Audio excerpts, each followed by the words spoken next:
Good afternoon friends. तो हिंदी साहित्य के हमारे जो प्रश्नोत्तर सीरीज चल रहे हैं, अब तक हम कई महत्वपूर्ण प्रश्नोत्तर सॉल्व कर चुके हैं, जैसे कि आदिकाल, भक्तिकाल, रीतिकाल, आधुनिक काल, हिंदी भाषा, हिंदी साहित्य के काल विभाजन और नामकरण। ये जो प्रमुख प्रश्नोत्तर हैं हम सॉल्व कर चुके हैं। इसके अलावा 1000 प्रश्नोत्तर का जो सीरीज़ हमारा चला था वो भी कंप्लीट हो चुका है, और हम हर दिन जो है प्रश्नोत्तर सॉल्व कर रहे हैं हिंदी साहित्य के, जो कभी ना कभी कई बार एग्जामिनेशंस में पूछे गए हैं ये प्रश्न। तो ये बहुत ही महत्वपूर्ण क्लास हमारा चल रहा है। तो चलिए शुरू करते हैं आज का क्लास। पहला सवाल, भक्तिकाल को जातीय और जनवादी आंदोलन किसने कहा था? बहुत ही महत्वपूर्ण प्रश्न है, कई बार परीक्षा में पूछा गया है। तो भक्तिकाल को जो है किसने जातीय और जनवादी आंदोलन कहा है? तो वो हैं डॉक्टर रामविलास शर्मा। याद रखिएगा, डॉक्टर रामविलास शर्मा ने भक्तिकाल को जातीय और जनवादी आंदोलन कहा है। नेक्स्ट क्वेश्चन, भक्तिकाल को धार्मिक नवोन्मेष का काल किसने कहा है? तो ये कहा है राजनाथ शर्मा ने। याद रखिएगा, राजनाथ शर्मा। नेक्स्ट क्वेश्चन, हंसावली रचना का आधार क्या है?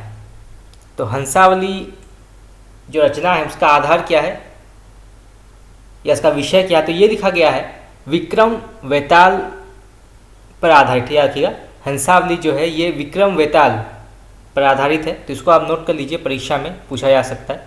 नेक्स्ट क्वेश्चन, जान कवि द्वारा रचित 78 ग्रंथों में से प्रेमाख्यान कितने ग्रंथ हैं? तो जान कवि द्वारा रचित 78 ग्रंथ, यानी कि जो 78 ग्रंथ उन्होंने लिखे हैं उनमें से प्रेमाख्यान ग्रंथों की संख्या कितनी है, यहाँ पे प्रश्न पूछा गया है। तो इसकी संख्या है 29। ठीक रखिएगा, 29 प्रेमाख्यान ग्रंथ हैं जान कवि के। तो कई बार जो है प्रश्न में पूछा जाता है कि जान कवि ने टोटल कितने ग्रंथ लिखे हैं? तो उन्होंने जो है टोटल 78 ग्रंथ लिखे हैं, उनमें से 29 यानी कि 29 जो हैं ये प्रेमाख्यान ग्रंथ माने जाते हैं। तो इसको आप नोट कर लीजिए, परीक्षा में कई बार जो है प्रश्न पूछा गया है। चलिए आगे बढ़ते हैं। पद्मावत को अपने ढंग की अकेली ट्रेजेडी कृति किसने कहा है? तो पद्मावत को अपने ढंग की अकेली ट्रेजिक कृति किसने कहा है? तो ये कहा है विजयदेव नारायण शाही ने। याद रखिएगा, विजयदेव नारायण शाही ने जो है पद्मावत को अपने ढंग की अकेली ट्रेजिक कृति मानी है। तो कई बार जो है प्रश्न भी पूछा गया है परीक्षा में। नेक्स्ट क्वेश्चन, आचार्य शुक्ल ने सूफी या प्रेम मार्गी शाखा का एकमात्र हिंदू कवि किसे माना है? बहुत ही महत्वपूर्ण प्रश्न है। तो आचार्य शुक्ल ने सूफी या प्रेम मार्गी शाखा का एकमात्र हिंदू कवि किसे माना है? तो वो है सूरदास पंजाबी। याद रखिएगा, सूरदास पंजाबी, यानी कि पंजाब में सूरदास नामक एक हिंदू कवि का आविर्भाव हुआ था, जो कि सूफी या प्रेम मार्गी शाखा के एकमात्र हिंदू कवि माने जाते थे। तो कई बार जो है प्रश्न पूछा जाता है कि सूफी या प्रेम मार्गी शाखा का एकमात्र हिंदू कवि कौन है?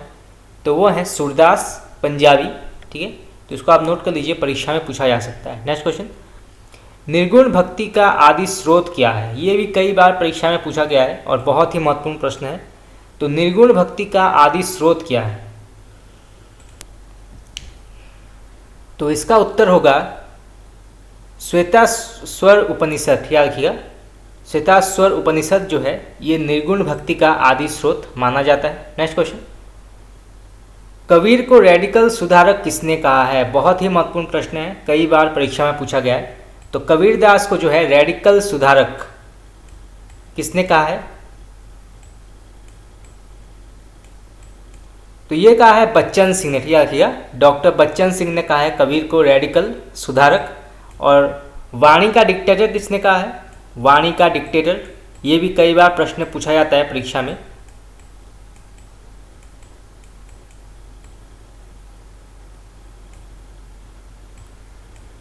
तो ये कहा है आचार्य हजारी प्रसाद द्विवेदी ने। याद रखिएगा, कबीर को वाणी का डिक्टेटर कहा है आचार्य हजारी प्रसाद द्विवेदी ने। तो ये भी जो है प्रश्न पूछा जाता है। चलिए आगे बढ़ते हैं। कबीर को भाषा का तानाशाह किसने कहा? कबीर को भाषा का तानाशाह किसने कहा था? तो ये कहा था हजारी बाबा ने। याद रखिएगा, हजारी बाबा। नेक्स्ट क्वेश्चन, जायसी ने अपनी किस रचना में बाबर की प्रशंसा की है? ये भी कई बार प्रश्न पूछा जाता है, तो बहुत ही महत्वपूर्ण प्रश्न है। तो मलिक मोहम्मद जायसी ने अपनी किस रचना में जो है बाबर की प्रशंसा की है? तो वो है आखिरी कलाम। याद रखिएगा, आखिरी कलाम में जो है बाबर का उल्लेख है जायसी द्वारा रचित। नेक्स्ट क्वेश्चन, आचार्य शुक्ल ने सूफी पद्धति का अंतिम ग्रंथ किसे माना है? बहुत ही महत्वपूर्ण प्रश्न है। तो आचार्य शुक्ल ने सूफी पद्धति का अंतिम ग्रंथ किसे माना है? तो वो है इंद्रावती। याद रखिएगा, इंद्रावती को माना है इन्होंने सूफी पद्धति का अंतिम ग्रंथ। नेक्स्ट क्वेश्चन, शुक्ल ने भक्ति काल का वेद वाक्य किस रचना को कहा है? तो आचार्य शुक्ल ने भक्ति काल का वेद वाक्य जो है किस रचना को कहा है? तो वो है पद्मावत। याद रखिएगा, पद्मावत। नेक्स्ट क्वेश्चन, सूफियों में एकमात्र कवयित्री का नाम क्या है? ये भी कई बार प्रश्न पूछा जाता है परीक्षा में। तो सूफियों में जो है एकमात्र कवयित्री का नाम क्या है? तो वो है राबिया। याद रखिएगा, राबिया। ये भी प्रश्न कई बार पूछा जाता है कि सूफियों में एकमात्र कवयित्री का नाम क्या है? तो वो है राबिया। नेक्स्ट क्वेश्चन, चित्ररेखा लघु प्रेमाख्यान किसकी कृति है? चित्ररेखा लघु प्रेमाख्यान कृति जो है किसके द्वारा लिखित है? तो ये लिखा है मलिक मोहम्मद जायसी ने। याद रखिएगा, चित्ररेखा लघु प्रेमाख्यान कृति जो है इसके लेखक हैं मलिक मोहम्मद जायसी। नेक्स्ट क्वेश्चन, भक्तिकाल के निर्गुण काव्य धारा में संत काव्य एवं सूफी काव्य का नामकरण किसने किया है? बहुत ही महत्वपूर्ण प्रश्न है, कई बार परीक्षा में पूछे गए हैं। तो भक्तिकाल के निर्गुण काव्य धारा में संत काव्य और सूफी काव्य का नामकरण किसने किया था? जिस प्रकार से संधि एवं चारण काल नामकरण किया था, उसी प्रकार जो है भक्ति काल के निर्गुण काव्य धारा में संत काव्य और सूफी काव्य नामकरण किया था डॉक्टर राम कुमार वर्मा ने। याद रखिएगा, डॉक्टर राम कुमार वर्मा ने किया था। नेक्स्ट क्वेश्चन, जायसी की रचनाओं में कौन सा रहस्यवाद दिखाई देता है? बहुत ही महत्वपूर्ण प्रश्न है। तो जायसी की रचनाओं में जो है कौन सा रहस्यवाद दिखाई देता है?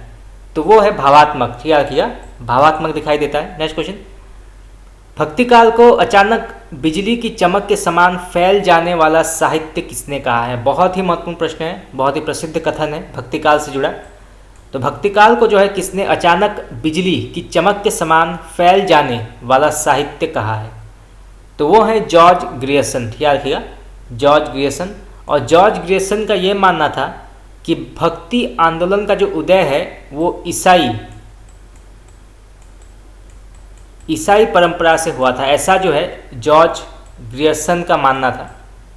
और उनका ये कहना था कि अचानक बिजली के चमक के समान फैल जाने वाला साहित्य जो है वो है भक्तिकाल। तो ये कहा था George Grierson. Next question, Divya Prabandham रचना का संकलन किसने किया था? दिव्य प्रबंधम, तो इसके संकलन करता है मुनि रंगनाथ। याद रखिएगा, मुनि रंगनाथ। नेक्स्ट क्वेश्चन, भक्ति साहित्य को अरबों की देन किसने माना है? तो भक्ति साहित्य को जो है अरबों की देन किसने माना है? तो वो है डॉक्टर ताराचंद। याद रखिएगा, डॉक्टर ताराचंद। नेक्स्ट क्वेश्चन, शैव आचार्य कौन थे? तो वो है नैनार। याद रखिएगा, नैनार जो थे एक बहुत प्रसिद्ध शैव आचार्य थे। नेक्स्ट क्वेश्चन, शेर सिंह का शस्त्र समर्पण किसकी रचना है? तो शेर सिंह का शस्त्र समर्पण किसकी रचना मानी गई? तो ये लिखा है जयशंकर प्रसाद ने। याद रखिएगा, जयशंकर प्रसाद। नेक्स्ट क्वेश्चन, ताजमहल का टेंडर, ताजमहल का टेंडर जो है किसके द्वारा लिखित नाटक है? तो ये लिखा है अजय शुक्ल ने। याद रखिएगा, अजय शुक्ल। प्रश्न ये भी पूछा जा सकता है कि ताजमहल का टेंडर जो है किस प्रकार का साहित्यिक रूप है या किस प्रकार के विधा के अंतर्गत आता है? तो ये जो है नाटक के अंतर्गत आता है। याद रखिएगा, नाटक के अंतर्गत। नेक्स्ट क्वेश्चन, अनुमितिवाद की अवधारणा किसकी है? बहुत ही महत्वपूर्ण प्रश्न है, भारतीय काव्यशास्त्र से जुड़ा प्रश्न है। तो अनुमितिवाद का अवधारणा किससे है? तो ये माना है आचार्य शंकुक ने, ठीक है, रखिएगा आचार्य शंकुक। तो यहाँ पे जो है अनुमितिवाद के अलावा 3 और महत्वपूर्ण रस निष्पत्ति आते हैं, जैसे कि उत्पत्तिवाद, ठीक है, रखिएगा ये भी कई बार प्रश्न पूछा जाता है, उत्पत्तिवाद। तो इसके प्रवर्तक माने गए हैं भट्ट लोलट, ठीक है, रखिएगा भट्ट लोलट इसके प्रवर्तक माने गए हैं उत्पत्तिवाद के। इसके अलावा भुक्तिवाद, ये भी कई बार पूछा जाता है, भुक्तिवाद के प्रवर्तक कौन है? तो इसके जो प्रवर्तक हैं उनका नाम है भट्ट नायक, ठीक है, रखिएगा भट्ट नायक। एवं इसके बाद जो आते हैं वो हैं अभिव्यक्तिवाद, ठीक है, रखिएगा अभिव्यक्तिवाद। तो इसके प्रवर्तक माने गए हैं अभिनव गुप्त, ठीक है, रखिएगा अभिनव गुप्त। तो कई बार जो है इनसे जुड़े प्रश्न पूछे जाते हैं। तो 4 प्रकार के रस निष्पत्ति हैं। पहला आता है उत्पत्तिवाद, जिसके प्रवर्तक हैं भट्ट लोलट। उसके बाद आता है अनुमितिवाद, जिसके प्रवर्तक हैं या जिसकी अवधारणा की थी शंकुक ने। उसके बाद आता है भुक्तिवाद, जिसके अवधारणा की थी भट्टनायक ने। और उसके बाद आता है अभिव्यक्तिवाद, और इसकी अवधारणा की थी अभिनव गुप्त ने। तो इस प्रकार से जो है प्रश्न पूछे जाते हैं। चलिए आगे बढ़ते हैं। रेखाएं बोल उठी, रेखाएं बोल उठी किसकी रचना मानी गई है? तो ये लिखा है देवेंद्र सत्यार्थी ने, याद रखिएगा देवेंद्र सत्यार्थी। ये भी कई बार प्रश्न पूछा गया है परीक्षा में, तो इसको आप नोट कर लीजिए। सांप तुम सभ्य तो हुए नहीं किसकी काव्य पंक्ति है? बहुत ही प्रसिद्ध काव्य पंक्ति है, कई बार परीक्षा में पूछा गया है, खास करके बीएड और नेट में कई बार पूछा गया है। ये सांप तुम सभ्य तो हुए नहीं किसकी काव्य पंक्ति है? तो ये लिखा है अज्ञा जी ने, ठीक है, अज्ञा जी ने लिखा है। नेक्स्ट क्वेश्चन, गुलगुली गिल में गलीचा है गुनीजन है किसकी काव्य पंक्ति है? तो गुलगुली गिल में गलीचा है गुनीजन है किसकी काव्य पंक्ति मानी गई है? तो ये लिखा है पद्माकर ने, याद रखिएगा पद्माकर। नेक्स्ट क्वेश्चन, सोन मछली किसकी कविता है? सोन मछली,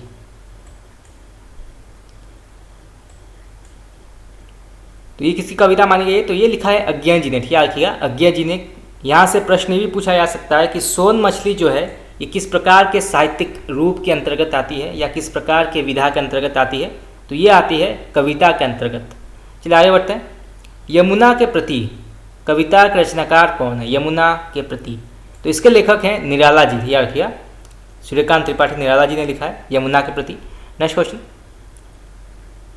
पेशोला की प्रतिध्वनि कविता के रचयिता कौन है? पेशोला के प्रतिध्वनि कविता के रचयिता कौन माने गए? तो इसके लेखक हैं जयशंकर प्रसाद, याद रखिएगा जयशंकर प्रसाद। नेक्स्ट क्वेश्चन, मिश्र बंधुओं में कौन कौन सम्मिलित हैं? ये कई बार हम पढ़ चुके हैं और बहुत ही महत्वपूर्ण प्रश्न है, इसलिए बार बार ये प्रश्न जो है रिपीट हो रहे हैं। तो मिश्र बंधुओं के अंतर्गत कौन आते हैं? तो यहाँ पे जैसे दिया गया है गणेश बिहारी मिश्र, श्याम बिहारी मिश्र और सुखदेव बिहारी मिश्र जो हैं ये मिश्र बंधुओं के अंतर्गत आते हैं। कई बार ऑप्शन में जो है कृष्ण बिहारी मिश्र पूछा जाता है कि क्या कृष्ण बिहारी मिश्र जो हैं वो मिश्र बंधुओं के अंतर्गत आते हैं या नहीं? तो इसका जवाब गलत होगा। श्याम, गणेश और सुखदेव बिहारी मिश्र जो हैं ये मिश्र बंधुओं के अंतर्गत आते हैं। नेक्स्ट क्वेश्चन, गंगोली गांव किस उपन्यास के केंद्र में है? बहुत ही महत्वपूर्ण प्रश्न है, कई बार परीक्षा में पूछा गया है। गंगोली गांव किस उपन्यास के केंद्र में है? तो ये जो है आधा गांव, याद रखिएगा आधा गांव उपन्यास में गंगोली नामक गांव का वर्णन है और इसके लेखक का नाम है राही मासूम रजा, याद रखिएगा राही मासूम रजा जो है इसके लेखक हैं और कई बार जो ये प्रश्न पूछा जाता है। चलिए आगे बढ़ते हैं। कोर्ट मार्शल नाटक के रचनाकार कौन है? ये भी कई बार प्रश्न पूछा गया है परीक्षा में। कोर्ट मार्शल नाटक के रचनाकार कौन है? तो इसके लेखक हैं स्वदेश दीपक, याद रखिएगा स्वदेश दीपक। और यहाँ से जो है प्रश्न ये पूछा जा सकता है कि कोर्ट मार्शल जो है कि इसका साहित्यिक रूप क्या है या किस प्रकार का विधा के अंतर्गत ही आता है कोर्ट मार्शल? तो ये जो है नाटक के अंतर्गत आता है। नेक्स्ट क्वेश्चन, ऋतुम्भरा किसकी काव्य कृति है? ऋतुम्भरा, तो इसके लेखक है केदारनाथ मिश्र प्रभात, याद रखिएगा केदारनाथ मिश्र प्रभात इसके लेखक हैं। नेक्स्ट क्वेश्चन, पीली आंधी, ये भी कई बार प्रश्न पूछा गया है। पीली आंधी उपन्यास किसकी रचना मानी गई है?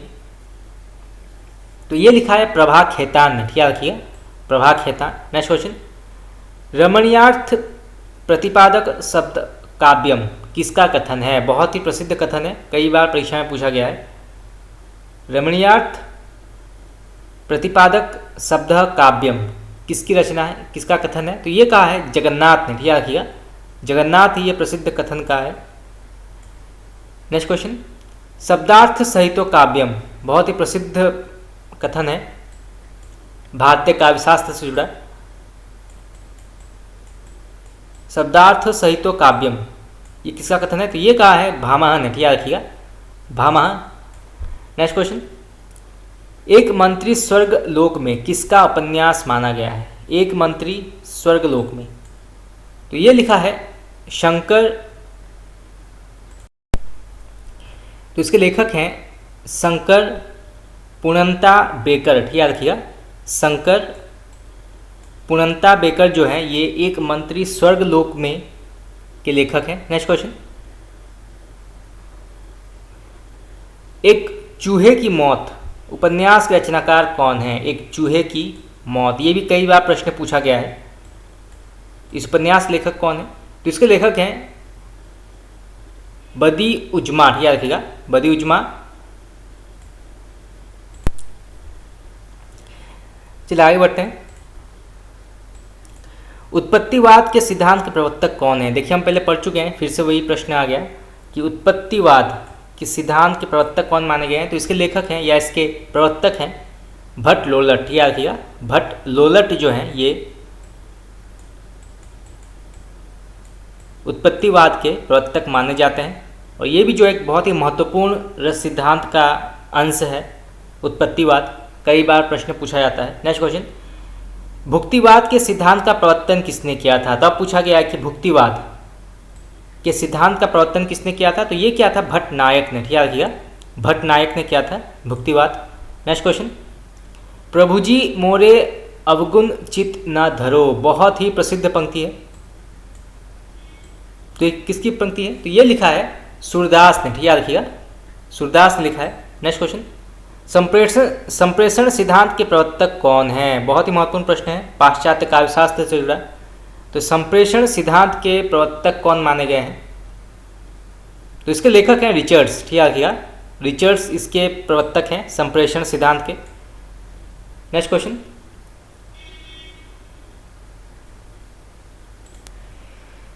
निवैयिकता का सिद्धांत किसने प्रतिपादित किया था? तो इसके प्रतिपादक जो हैं वो हैं इलियट, याद रखिएगा, इलियट, ये भी कई बार प्रश्न पूछा जाता है। नेक्स्ट क्वेश्चन, रस सिद्धांत किसकी रचना है? रस सिद्धांत, तो इसके लेखक हैं नगेंद्र, याद रखिएगा, डॉक्टर नगेंद्र इसके लेखक हैं। और रस मीमांसा, याद रखिएगा, रस मीमांसा किसकी रचना है? ये भी कई बार प्रश्न पूछा जाता है, रस मीमांसा, तो इसके लेखक हैं आचार्य रामचंद्र शुक्ल, याद रखिएगा, आचार्य रामचंद्र शुक्ल ने रस मीमांसा लिखा है। और रस सिद्धांत के रचनाकार हैं डॉक्टर नगेंद्र, कई बार जो है प्रश्न पूछा जाता है। नेक्स्ट क्वेश्चन, नए साहित्य का सौंदर्य शास्त्र के रचनाकार कौन है? नए साहित्य का सौंदर्य शास्त्र, इसके रचनाकार कौन माने गए? तो ये है गजानन माधव मुक्तिबोध, याद रखिएगा, मुक्तिबोध ने लिखा है नए साहित्य का सौंदर्य शास्त्र। नेक्स्ट क्वेश्चन, भाव विलास किसकी कृति है? बहुत ही प्रसिद्ध कृति है ये भाव विलास, तो इसके लेखक हैं देव, याद रखिएगा, देव। इसके अलावा इन्होंने रसविलास लिखा है,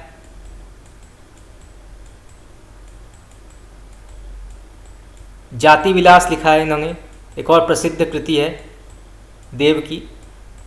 तो देव के अधिकांश जो रचनाएं हैं, जो अंतिम के जो शब्द हैं वो विलास से समाप्त होते हैं, याद रखिएगा, देव के जो बहुत सारे रचनाएं हैं अंतिम में विलास शब्द से रचना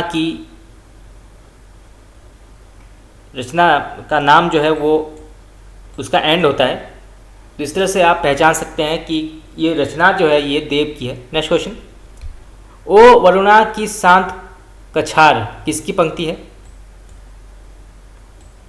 तो ये लिखा है प्रसाद ने, ठीक है, रखिएगा जयशंकर प्रसाद ने लिखा है। नेक्स्ट क्वेश्चन, ब्रजबुली शब्द का प्रयोग सर्वप्रथम किसने किया था? बहुत ही महत्वपूर्ण प्रश्न है, कई बार परीक्षा में पूछा गया है। ब्रजबुली शब्द का प्रयोग जो है सर्वप्रथम किसने किया था? तो ये किया था बंगाली कवि ईश्वर चंद्र गुप्त ने, ठीक है, रखिएगा बंगाली कवि ईश्वर चंद्र गुप्त ने जो है ब्रजबुली शब्द का सर्वप्रथम प्रयोग किया था।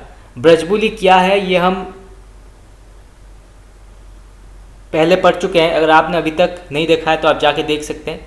हिंदी साहित्य MCQ के नाम से आपको प्लेलिस्ट मिल जाएगा, वहाँ पे हमने हिंदी भाषा से जुड़े भी बहुत ही महत्वपूर्ण प्रश्नोत्तर सॉल्व किए थे, तो वहाँ पे आपको ये शब्द का अर्थ मिल जाएगा कि ब्रजबुली क्या है, आप वहाँ पे जाके देख सकते हैं। चलिए आगे बढ़ते हैं। गुरु सुआ जेई पंथ दिखावा किसकी काव्य पंक्ति है? तो ये लिखा है जायसी ने, ठीक है, रखिएगा जायसी ने लिखा है। नेक्स्ट क्वेश्चन, प्रपद्यवाद का दूसरा नाम क्या है? बहुत ही महत्वपूर्ण प्रश्न है, प्रपद्यवाद का दूसरा नाम क्या है? ये भी कई बार पूछा जाता है परीक्षा में। तो इसका दूसरा नाम है नकेनवाद, ठीक है, रखिएगा नकेनवाद कहा जाता है। नेक्स्ट क्वेश्चन, रस गंधर्व के रचनाकार का नाम बताएं। तो रस गंधर्व के लेखक कौन है?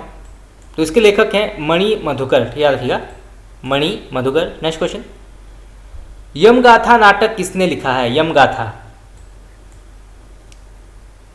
तो इसके लेखक हैं दूधनाथ सिंह, ठीक है, रखिएगा दूधनाथ सिंह। नेक्स्ट क्वेश्चन, यह पतबंधु था, ये भी कई बार परीक्षा में पूछा गया है, यह पतबंधु था किसकी रचना मानी गई है?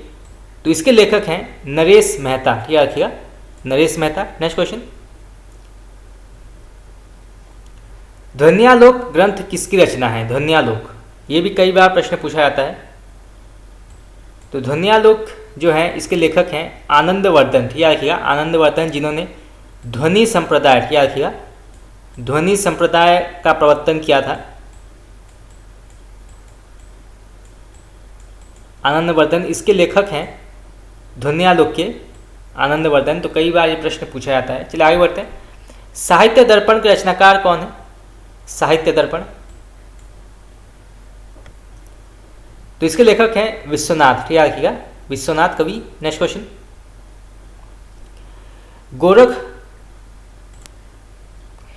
गोरख जगायो जोग भगति भगायो लोग, बहुत ही प्रसिद्ध पंक्ति है, कई बार परीक्षा में पूछा गया ये। तो ये किसकी पंक्ति मानी गई है? तो ये लिखा है गोस्वामी तुलसीदास ने, ठीक है, रखिएगा गोस्वामी तुलसीदास ने लिखा है गोरख जगायो जोग भगति भगायो लोग। नेक्स्ट क्वेश्चन, किस रचना में सबसे पहले 12 मासा का वर्णन मिलता है? तो किस रचना में जो है सबसे पहले 12 मास का वर्णन मिलता है?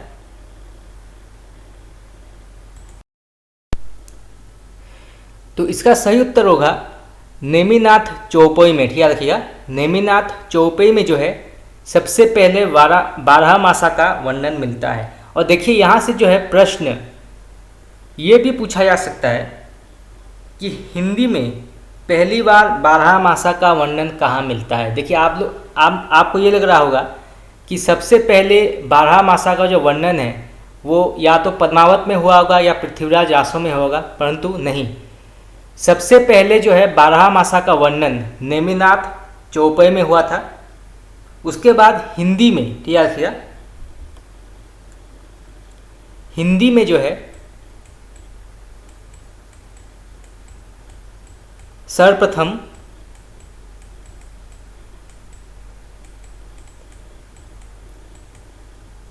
12 मासा का वर्णन हुआ था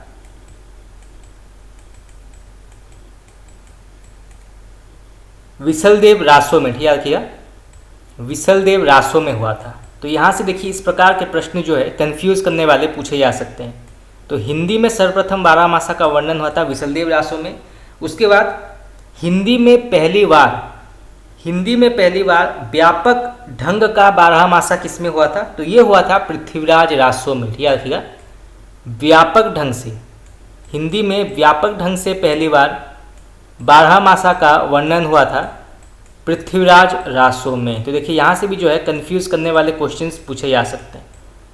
अलग अलग तरीके से जो है बारहमासा का वर्णन हुआ है विभिन्न प्रकार के ग्रंथों में, एवं उसके बाद जो है हिंदी में पहली बार व्यापक और मार्मिक ढंग, ठीक है रखिएगा, व्यापक और मार्मिक ढंग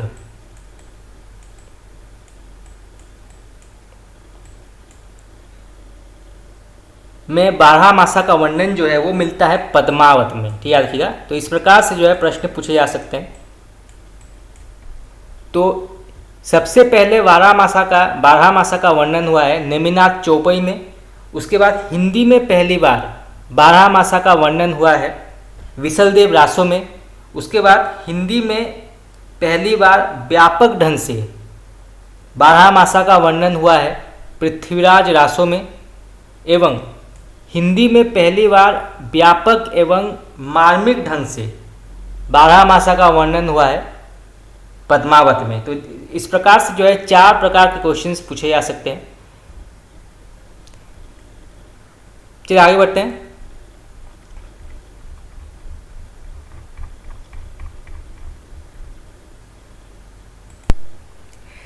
देखिए यहाँ पे हमने जो क्वेश्चन पढ़ा था क्वेश्चन नंबर 17 में कि भक्ति काल को अचानक बिजली की चमक के समान फैल जाने वाला साहित्य किसने कहा है, तो ये कहा है जॉर्ज ग्रियर्सन ने।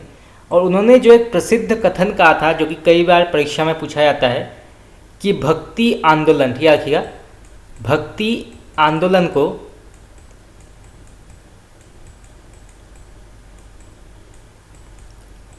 ईसाईयत